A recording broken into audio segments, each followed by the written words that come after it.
आइए सबसे पहले हम सभी कहानियों को क्रमानुसार देखें इस छोटी सी ट्रिक के माध्यम से। यहाँ पर लिखा है, एक चांद वाली दुनिया में लहना ने आकाश से कहा, अपने भाग्य में ईद के रोज़ राह में सिक्का बदलना लिखा है। और चीफ कहता है कि तीसरे परिंदे को राजा के घटवार की बेगम के पिता माता दीन के पास अमृतसर भेज दें। यहाँ पर देखिए, एक चांद, यानी कि एक से आपको याद रख लेना है एक टोकरी भर मिट्टी, चांद से चंद्रदेव से मेरी बातें, और वाली से हो जाएगा दुलाई वाली, दुनिया से अभिप्राय है दुनिया का सबसे अनमोल रत्न, मैं से कानों में कंगना, लहना यानी कि उसने कहा था, आकाश से आकाशदीप, और उसके बाद है अपने भाग्य यानी कि अपना अपना भाग्य, ईद से ईदगाह, और रोज़ से रोज़ यानी कि गैंग्रीन, राह से क्या हो जाएगा, यहाँ पर हो जाएगा आपका राही, और सिक्का बदलने से है सिक्का बदल गया।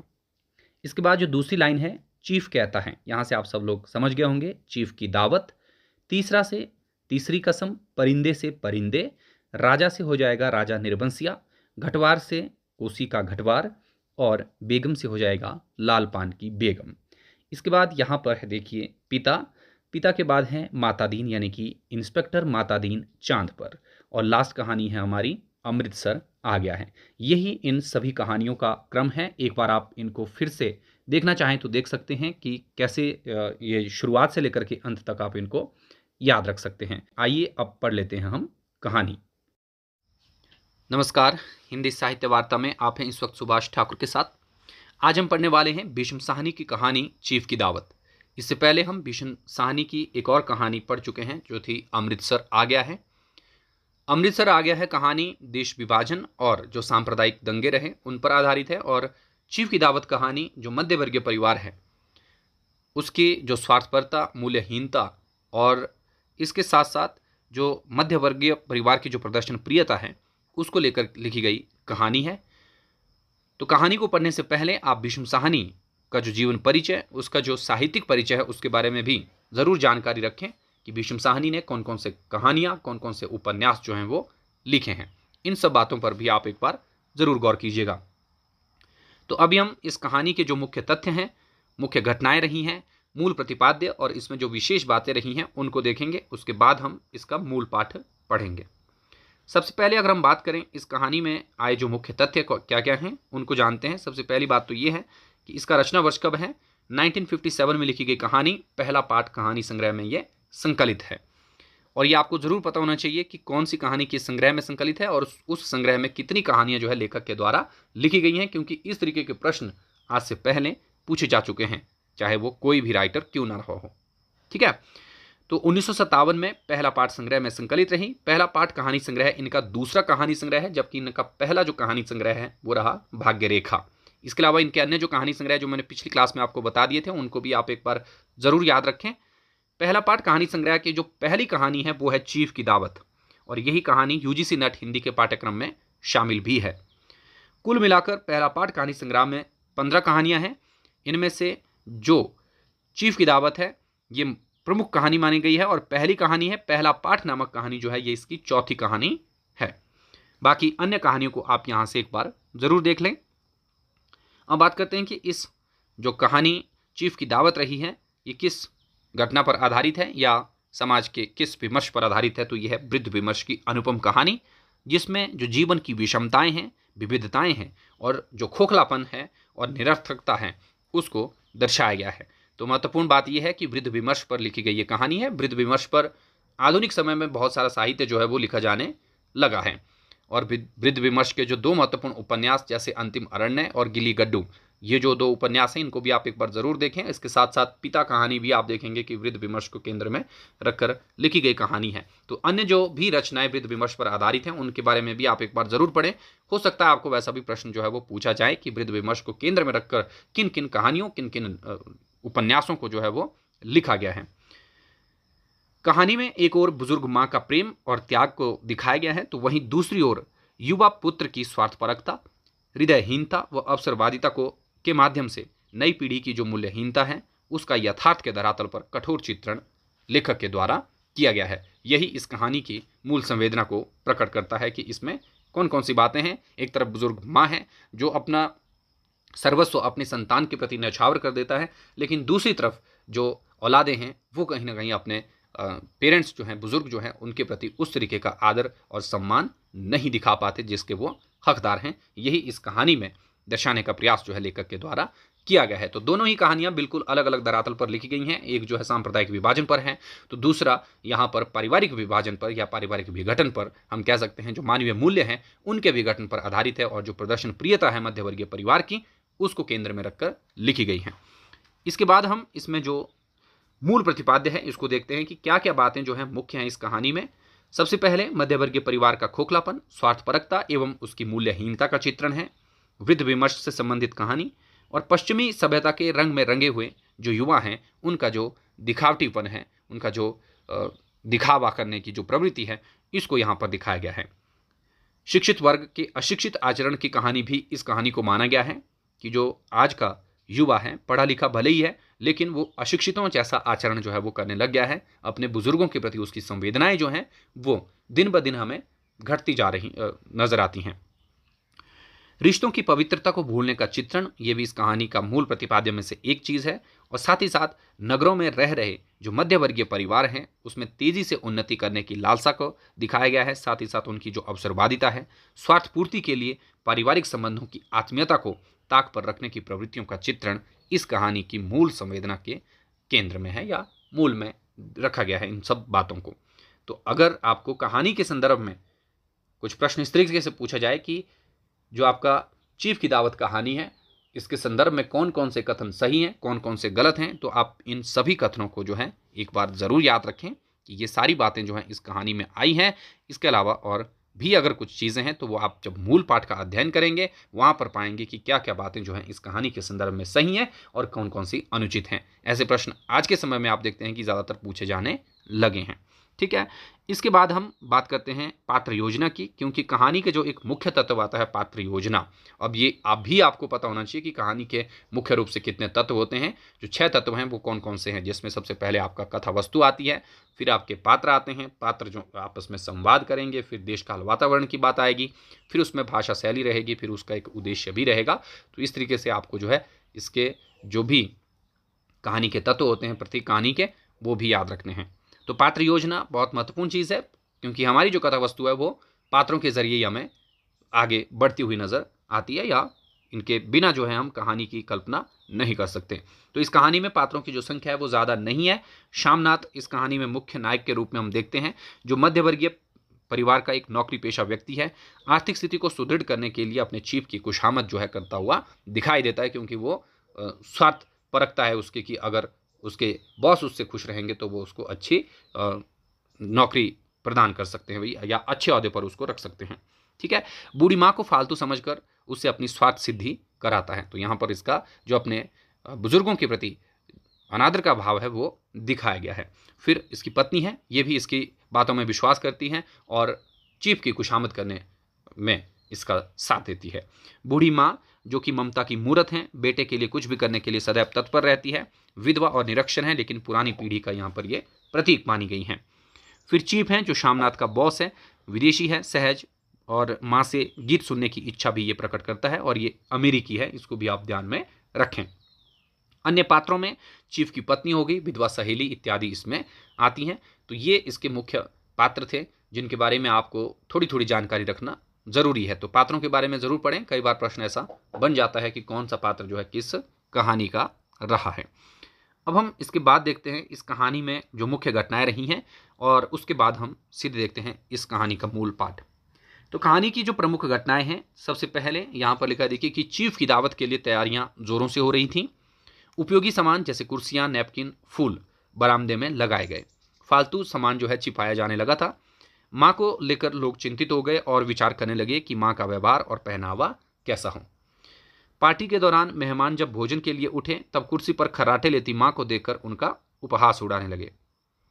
माँ को जबरन गाने के लिए, फुलकारी बनाने के लिए कहा गया, जिससे वो बहुत आहत हुई। जब माँ हरिद्वार जाने का अनुरोध करती हैं तो श्यामनाथ मना कर देता है। श्यामनाथ को माँ से फुलकारी बनवानी है और इसलिए वह माँ पर भावनात्मक दबाव भी बनाता है। माँ बेटे की तरक्की होने पर, अफसर बनने के लोभ में फुलकारी बनाने पर राजी हो जाती है। तो यहाँ पर अंत में एक बार फिर से बताया गया है कि जो हमारे बुजुर्ग हैं, हमारे पेरेंट्स हैं, वो अपने बच्चों की खुशी के लिए कुछ भी कर गुजरने के लिए सदैव तत्पर रहते हैं। और यही चीज़ है कि बेटे की तरक्की होने पर वो अपना जो उसका अफसर बनने के लोभ में फुलकारी जो है वो बना लेती है, जो कि उसके लिए एक कष्टकर कार्य था, यानी कि आसान नहीं था उसके लिए ये काम। ठीक है, तो यही इस कहानी में आप लोग देखेंगे। इन सभी घटनाओं को और ज़्यादा विस्तृत रूप से जब हम इसके मूल पाठ को देखेंगे, लेकिन इससे पहले कुछ विशेष जो बातें रही हैं कहानी को लेकर के वो आप देख लीजिए एक बार फिर से। बूढ़ी माँ स्वयं को अपमानित महसूस करती हैं, परंतु पुत्र की खुशी के लिए उससे उसके कहे अनुसार कार्य करती हैं, और स्त्रियां उन पर खूब हंसती भी हैं, और इससे ये आहत होती हुई नजर आती हैं। आधुनिक परिवारों में वृद्धों की उपेक्षा को कहानी के केंद्र में रखा गया है, और आधुनिक दिखने की चाह में जो मध्यवर्गीय व्यक्ति है वो प्रदर्शन प्रिय हो गया है, और ये भारतीय परंपरा को इसमें दर्शाया गया है कि जो हमारा मध्यवर्गीय परिवार है आज के समय में वो प्रदर्शन करने से नहीं चूकता, भले ही वो कितने ही निचले स्तर पर क्यों ना हो। कहानी पारिवारिक जीवन मूल्यों के विघटन को भी प्रदर्शित करती है, और माँ का विशाल हृदय स्पर्शी ममत्व इस कहानी में स्पष्ट रूप से देखने को मिलता है। तो ये इस कहानी की कुछ मुख्य बातें थी, जो विशेष विशेष चीज़ें हैं, इनको भी आप एक बार ज़रूर देखें।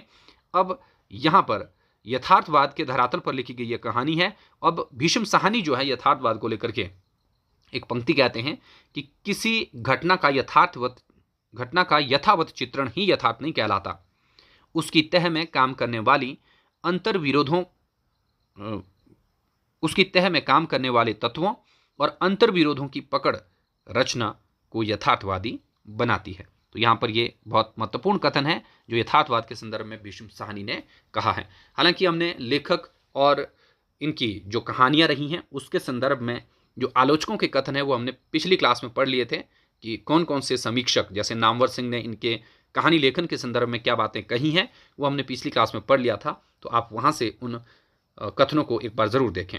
लेकिन यहाँ पर भीष्म साहनी स्वयं यथार्थवाद के बारे में बोल रहे हैं कि अगर हम किसी भी घटना को जस का तस उतार देते हैं तो अपने आप में वो यथार्थ चित्रण नहीं है, बल्कि उसकी तह में काम करने वाले जो तत्व हैं और जो अंतर्विरोध हैं, अगर हम सही मायने में उन चीज़ों को पकड़ लेते हैं तब वो यथार्थ चित्रण या यथार्थवाद है। तो ये बहुत महत्वपूर्ण पंक्ति साबित हो सकती है, इसलिए आप इसको भी याद रखें।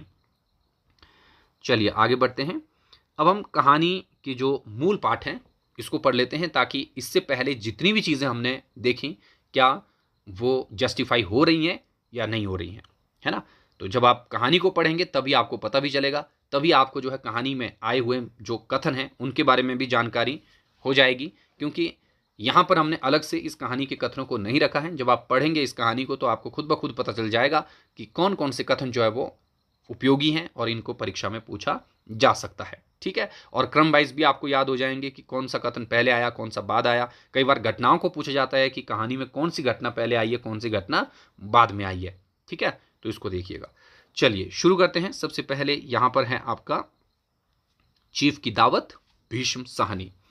आज मिस्टर श्यामनाथ के घर चीफ की दावत थी। श्यामनाथ और उसकी धर्मपत्नी को पसीना पहुंचने की फुर्सत नहीं थी। पत्नी ड्रेसिंग गाउन पहने, उलझे हुए बालों का जूड़ा बनाए, मुंह पर फैली हुई सुर्खी और पाउडर को मले, और मिस्टर श्यामनाथ सिगरेट पर सिगरेट फूंकते हुए चीज़ों की फेरिस्त हाथ में थामे। फेरिस्त का मतलब यहाँ पर लिस्ट, सूची। ठीक है, यानी कि यहाँ पर आप देखेंगे कि जो भीष्म साहनी है उनकी जो भाषा है यहाँ पर वो उर्दूमयी भाषा है। एक कमरे से दूसरे कमरे में आ जा रहे थे जो मिस्टर श्यामनाथ थे। आखिर 5 बजते बजते तैयारी मुकम्मल होने लगी। कुर्सियाँ, मेज़, तिपाइयाँ, नैपकिन, फूल सब बरामदे में पहुँच गए। ड्रिंक का इंतजाम बैठक में कर दिया गया। अब घर का फालतू सामान अलमारियों के पीछे और पलंगों के नीचे छिपाया जाने लगा।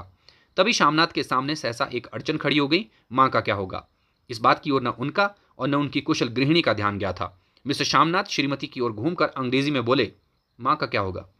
श्रीमती काम करते करते ठहर गई और थोड़ी देर तक सोचने के बाद बोली, इन्हें पिछवाड़े इनकी सहेली के घर भेज दो, रात भर बेशक वहीं रहें, कल आ जाएं। श्यामनाथ सिगरेट मुंह में रखे सिकुड़ी आंखों से श्रीमती के चेहरे की ओर देखते हुए पल भर सोचते रहे, फिर सिर हिलाकर बोले, नहीं, मैं नहीं चाहता कि उस बुढ़िया का आना जाना यहाँ फिर से शुरू हो जाए। पहले ही बड़ी मुश्किल से बंद किया था। माँ से कहें कि जल्दी ही खाना खा के शाम को ही अपनी कोठरी में चली जाएं। मेहमान कहीं 8 बजे आएंगे, इससे पहले ही अपने काम से निबट लें। सुझाव ठीक था, दोनों को पसंद आया, मगर फिर सहसा श्रीमती बोल उठी। जो वह सो गई और नींद में खर्राटे लेने लगी तो साथ ही तो बरामदा है जहां लोग खाना खाएंगे, तो इन्हें कह देंगे कि अंदर से दरवाज़ा बंद कर लें, मैं बाहर से ताला लगा दूंगा। या माँ को कह देता हूँ कि अंदर जाकर सोए नहीं, बैठी रहें, और क्या। और जो सो गई तो डिनर का क्या मालूम कब तक चले, 11-11 बजे तक तो तुम ड्रिंक ही करते रहते हो।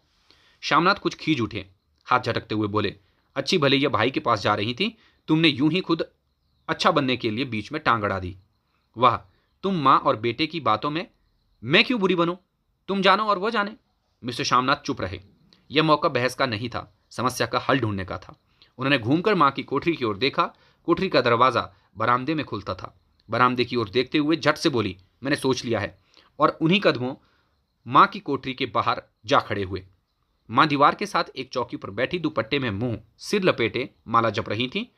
सुबह से तैयारी होती देखते हुए माँ का भी दिल धड़क रहा था। बेटे के दफ्तर का बड़ा साहब घर पर आ रहा है, सारा काम सुबीते से चल जाए। माँ, आज तुम खाना जल्दी खा लेना, मेहमान लोग 7:30 बजे आ जाएंगे। माँ ने धीरे से मुंह पर से दुपट्टा हटाया और बेटे को देखते हुए कहा, आज मुझे खाना नहीं है बेटा, तुम जानते हो मांस मछली बने तो मैं कुछ नहीं खाती। जैसे भी हो अपने काम जल्दी से निपटा लेना। अच्छा बेटा। और माँ, हम लोग पहले बैठक में बैठेंगे, उतनी देर तुम यहाँ बरामदे में बैठना, फिर जब हम यहाँ आ जाएं तो तुम गुसल खाने के रास्ते बैठक में चली जाना। माँ अवाक बेटे के चेहरा देखने लगी, फिर धीरे से बोली, अच्छा बेटा। और माँ, आज जल्दी सो नहीं जाना, तुम्हें खर्राटे की आवाज़ दूर तक जाती है। माँ लज्जित सी आवाज़ में बोली, क्या करूं बेटा, मेरे बस की बात नहीं है। जब से बीमारी से उठी हूं, नाक से सांस नहीं ले सकती। मिस्टर श्यामनाथ ने इंतजाम तो कर लिया, फिर भी उनकी उधेड़ बुन खत्म नहीं हुई। जो चीफ अचानक उधर आ निकला तो 8-10 मेहमान होंगे, देसी अफसर, उनकी स्त्रियां होंगी, कोई भी गुसल खाने की तरफ जा सकता है। क्षोभ और क्रोध में वह झुंझलाने लगे। एक कुर्सी को उठाकर बरामदे में कोठरी के बाहर रखते हुए बोले, आओ माँ, इस पर जरा बैठो तो। माँ माला संभालती, पल्ला ठीक करती उठी और धीरे से कुर्सी पर आकर बैठ गई। यूं नहीं माँ, टांगे ऊपर चढ़ाकर नहीं बैठते, यह खाट नहीं है। माँ ने टांगे नीचे उतार ली। और खुदा के वास्ते नंगे पाँव नहीं घूमना, न ही वह खड़ाऊं पहनकर सामने आना।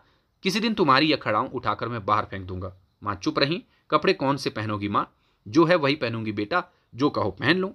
मिस्टर श्यामनाथ सिगरेट मुंह में रखे, फिर अधखुली आंखों से माँ की ओर देखने लगे और माँ के कपड़ों की सोचने लगे। श्यामनाथ हर बात में तरतीब चाहते थे। घर का सब संचालन उसके हाथ में था। खूंटियां कमरे में कहाँ लगाई जाएं, बिस्तर कहाँ पर बिछे, किस रंग के पर्दे लगाए जाएं, श्रीमती कौन सी साड़ी पहने, मेज किस साइज की हो। श्यामनाथ को चिंता थी कि अगर चीफ का साक्षात माँ से हो गया तो कहीं लज्जित नहीं होना पड़े। माँ के सिर से पांव तक देखते हुए बोले, तुम सफेद कमीज और सफेद सलवार पहन लो, पहन के आओ तो जरा देखूं। माँ धीरे से उठी और अपनी कोठरी में कपड़े पहनने चली गई। यह माँ का झमेला ही रहेगा, उन्होंने फिर अंग्रेजी में अपनी स्त्री से कहा। कोई ढंग की बात हो तो भी कोई कहे, अगर कहीं कोई उल्टी सीधी बात हो गई, चीफ को बुरा लगा तो सारा मजा जाता रहेगा। यहाँ पर हम उसकी माँ के प्रति जो मरती संवेदनाएं हैं वो दिखाया गया है, और जो झूठी शान है उसकी दिखावा करने का वो प्रयास कर रहा है। देखिए, ये सारी बातें इस कहानी में हमें पता चल रही हैं और वृद्ध विमर्श हमारे सामने उभर कर सामने आ रहा है।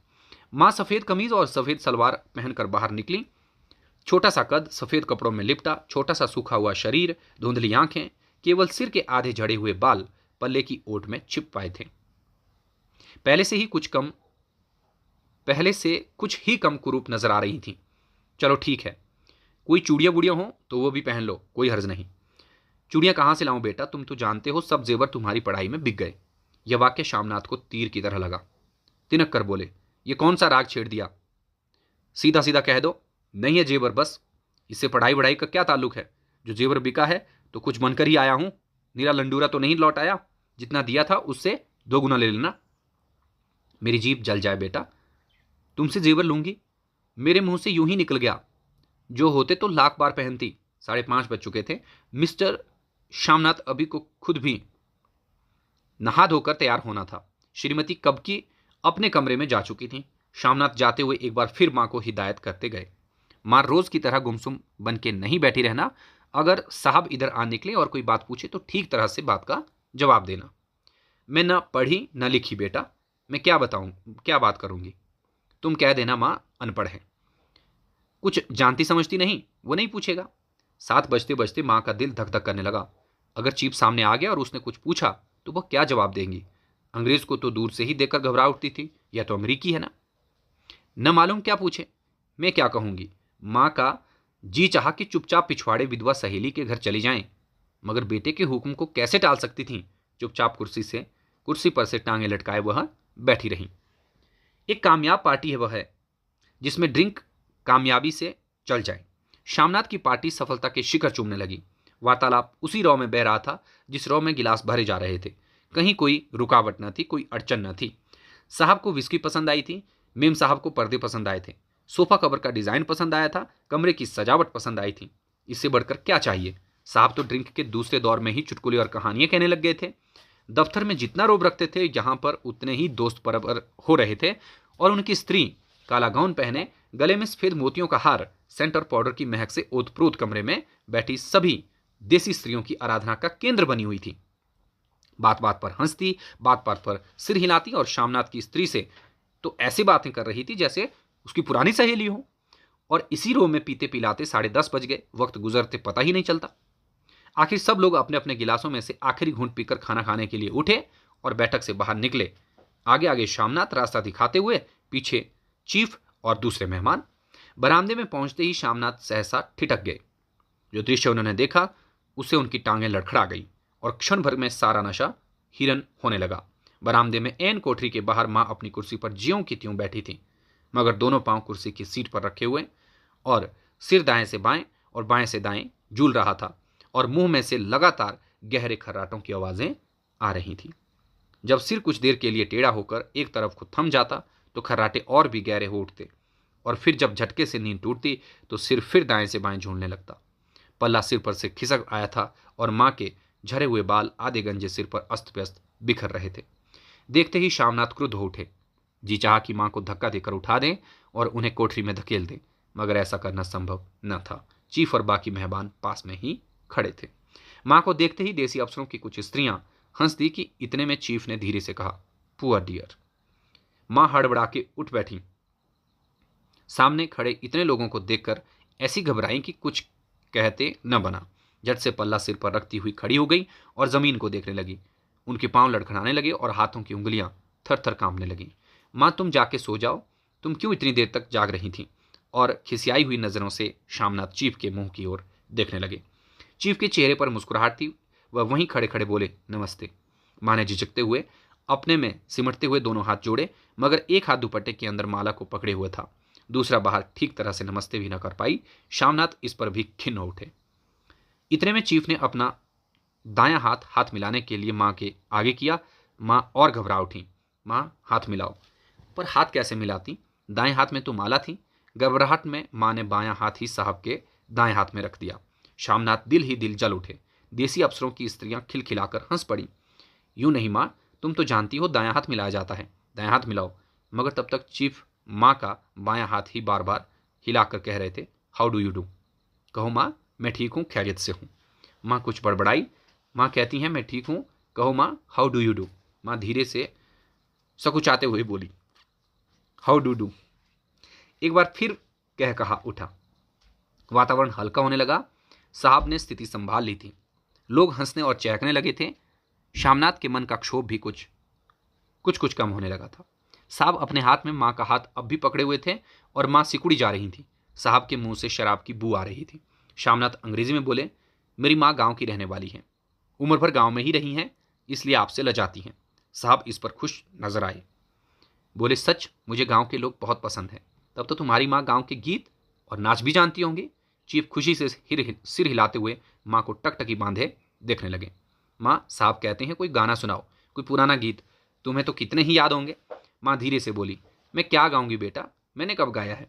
वाह माँ, मेहमान का कहा कोई टालता है। साहब ने इतना रीझ से कहा है, नहीं गाओगी तो साहब बुरा मानेंगे। मैं क्या गाऊं बेटा, मुझे क्या आता है। वाह, कोई बढ़िया टप्पे सुना दो, 2 पत्तर अनारा दें। देसी अफसर और उनकी स्त्रियों ने इस सुझाव पर तालियां पीटी। माँ कभी दीन दृष्टि से बेटे के चेहरे को देखती तो कभी पास खड़ी बहू के चेहरे को। इतने में बेटे ने गंभीर आदेश भरे लिहाज में कहा, माँ। इसके बाद हाँ या ना सवाल ही ना उठता था। माँ बैठ गई और क्षीण दुर्बल लरसती आवाज में एक पुराना विवाह का गीत गाने लगी। हरियाणी माए, हरियाणी बहने, हरियाते भागी भरिया है। देसी स्त्रियां खिलखिला के हंस उठी। 3 पंक्तियां गा के माँ चुप हो गई। यहाँ पर प्रश्न से पूछा जा सकता है कि माँ ने कौन सा गीत जो है इस कहानी में गाया और किस गीत को गाने का अनुग्रह हुआ था। तो वहां पर याद रखिएगा जो ऊपर शामनाथ ने बोला है, देखिए कि कोई टप्पे सुना दो, 2 पत्र अनारा दें। ये चाहता था कि शामनाथ सुनाए, लेकिन माँ ने अपना ही गीत सुनाया, हरियाणी माए हरियाणी बहने हरियाते बागी भरिया है। ठीक है, ये ध्यान में रखना है कि उसने कौन सा गाया। बरामदा तालियों से गूंज उठा। साहब तालियां पीटना बंद ही ना करते थे। शामनाथ की खींच प्रसन्नता और गर्व में बदल उठी थी। माँ ने पार्टी में नया रंग भर दिया था। तालियां थमने पर साहब बोले, पंजाब के गांव की दस्तकारी क्या है? शामनाथ खुशी में झूमे रहे थे। बोले, ओ बहुत कुछ है साहब, मैं आपको एक सेट उन चीज़ों का भेंट करूंगा, आप उन्हें देखकर खुश होंगे। मगर साहब ने सिर हिलाकर अंग्रेजी में फिर पूछा, नहीं मैं दुकानों की चीज़ नहीं मांगता, पंजाबियों के घरों में क्या बनता है, औरतें खुद क्या बनाती हैं? शामनाथ कुछ सोचते हुए बोले, लड़कियां गुड़ियां बनाती हैं और फुलकारियां बनाती हैं। फुलकारी क्या? शामनाथ फुलकारी का मतलब समझाने की असफल चेष्टा करने के बाद माँ को बोले, क्यों माँ, कोई पुरानी फुलकारी घर में है? माँ चुपचाप अंदर गई और अपनी फुलकारी, पुरानी जो फुलकारी थी वो उठाकर लाई। साहब बड़ी सुरुचि से फुलकारी देखने लगे। पुरानी फुलकारी, जगह जगह से उसके तागे टूट रहे थे और कपड़ा फटने लगा था। साहब की रुचि को देखकर शामनाथ बोले, यह फटी हुई है साहब, मैं आपको नहीं बनवा दूंगा, माँ बना देंगी। क्यों माँ, साहब को फुलकारी बहुत पसंद है, उन्हें ऐसी ही फुलकारी बना देगी ना? माँ चुप रही, फिर डरते डरते धीरे से बोली, अब मेरी नज़र कहाँ है बेटा, बूढ़ी आंखें क्या देखेंगी? मगर माँ का वाक्य बीच में ही तोड़ते हुए शामनाथ साहब को बोले, वह जरूर बना देंगी, आप उसे देखकर खुश होंगे। साहब ने सिर हिलाया, धन्यवाद किया और हल्के हल्के झूमते हुए खाने की मेज की ओर बढ़ गए। बाकी मेहमान भी उनके पीछे पीछे हो लिए। जब मेहमान बैठ गए और माँ पर से सबकी आंखें हट गई तो माँ धीरे से कुर्सी पर से उठी और सबसे नजरें बचाती हुई अपनी कोठरी में चली गई। मगर कोठरी में बैठने की देर थी कि आंखों में छल छल आंसू बहने लगे। वह दुपट्टे से बार बार उन्हें पहुंचती, पर वह बार बार उमड़ आते, जैसे बरसों का बांध तोड़कर उमड़ आए हों। माँ ने बहुतेरा दिल को समझाया, हाथ जोड़े, भगवान का नाम लिया, बेटे के चिरायु होने की प्रार्थना की, बार बार आंखें बंद की, मगर आंसू बरसात के पानी की तरह जैसे थमने में ही न आते थे। आधी रात का वक्त होगा। मेहमान खाना खाकर एक एक करके जा चुके थे। माँ दीवार से सटकर बैठी, आंखें फाड़े दीवार को देखे जा रही थी। घर के वातावरण में तनाव ढीला पड़ चुका था। मोहल्ले की निस्तब्धता शामनाथ के घर भी छा चुकी थी। केवल रसोई में प्लेटों के खनकने की आवाज आ रही थी। तभी से ऐसा माँ की कोठरी का दरवाजा जोर से खटकने लगा। माँ दरवाजा खोलो। माँ का दिल बैठ गया, हड़बड़ाकर उठ बैठी। क्या मुझसे फिर कोई भूल हो गई? माँ कितनी देर से अपने आप को कोस रही थी। क्यों उन्हें नींद आ गई? क्यों वह ऊँगने लगी? क्या बेटे ने अभी तक क्षमा नहीं किया? माँ उठी और कांपते हाथों से दरवाजा खोल दिया। दरवाजा खोलते ही शामनाथ झूमते हुए आगे बढ़ आए और माँ को आलिंगन में भर लिया। ओ अम्मी, तुमने तो आज रंग ला दिया। साहब तुमसे इतना खुश हुआ कि क्या कहूँ। ओ अम्मी, ओ मम्मी। माँ की छोटी सी काया सिमट कर बेटे के आलिंगन में छिप गई। माँ की आंखों में फिर आंसू आ गए। उन्हें पहुंचती हुई धीरे से बोली, बेटा तुम मुझे हरिद्वार भेज दो, मैं कब से कह रही हूँ। शामनाथ का झूमना सहसा बंद हो गया और उसकी परेशानी फिर तनाव के बल पड़ने लगी। उनकी बाहें माँ के शरीर पर से हट आईं। क्या कहा माँ, यह कौन सा राग तुमने छेड़ दिया? शामनाथ का क्रोध बढ़ने लगा था। बोलते हुए, तुम मुझे बदनाम करना चाहती हो ताकि दुनिया कहे कि बेटा माँ को अपने पास नहीं रख सकता? नहीं बेटा, अब तुम अपनी बहू के साथ जैसा मन चाहे रहो। मैं अपना खा और पहन लिया मैंने। अब यहाँ क्या करूँगी? जो थोड़े दिन जिंदगानी के बाकी हैं, भगवान का नाम लूँगी। तुम मुझे हरिद्वार भेज दो। तुम चली जाओगी तो फुलकारी कौन बनाएगा? साहब से तुम्हारे सामने ही फुलकारी देने का इकरार किया है। मेरी आंखें अब नहीं है बेटा जो फुलकारी बना सकूं। तुम कहीं और से बनवा लो, बनी बनाई ले लो। माँ, तुम मुझे धोखा देके यूं चली जाओगी, मेरा बनता काम बिगाड़ोगी। जानती नहीं साहब खुश होंगे तो मुझे तरक्की मिलेगी। माँ चुप हो गई, फिर बेटे के मुंह की ओर देखते हुए बोली, क्या तेरी तरक्की होगी? क्या साहब तेरी तरक्की कर देगा? क्या उसने कुछ कहा है? कहा नहीं, मगर देखती नहीं कितना खुश गया है वो। कहता था जब तेरी माँ फुलकारी बनाना शुरू करेंगी तो मैं देखने आऊँगा कि कैसे बनाती हैं। जो साहब खुश हो गया तो मुझे इससे भी बड़ी नौकरी मिल सकती है, मैं बड़ा अफसर बन सकता हूँ। माँ के चेहरे का रंग बदलने लगा। धीरे धीरे उनका झुर्रियों भरा मुंह खिलने लगा, आंखों में हल्की हल्की चमक आने लगी। तो तेरी तरक्की होगी बेटा, तरक्की यूं ही हो जाएगी। साहब को खुश रहूँगा तो कुछ करेगा, वरना उसकी खिदमत करने वाले और थोड़े हैं। तो मैं बना दूंगी बेटा, जैसे बन पड़ेगा बना दूंगी। और माँ दिल ही दिल में फिर बेटे के उज्जवल भविष्य की कामनाएं करने लगीं और मिस्टर श्यामनाथ अब सो जाओ माँ को कहते हुए तनिक लड़खड़ाते हुए अपने कमरे की ओर घूम गए। बस इतनी सी थी ये कहानी। आई होप कि आपको समझ में आ गया होगा कि इस कहानी की मूल संवेदना जो है वो क्या है। तो आज का ये सेशन हमारा यहीं पर संपन्न होता है। हम मिलेंगे अपने नए सेशन में एक नई कहानी के साथ। तब तक आप सभी लोग पढ़ते रहिए, पढ़ाते रहिए और मुस्कुराते रहिए।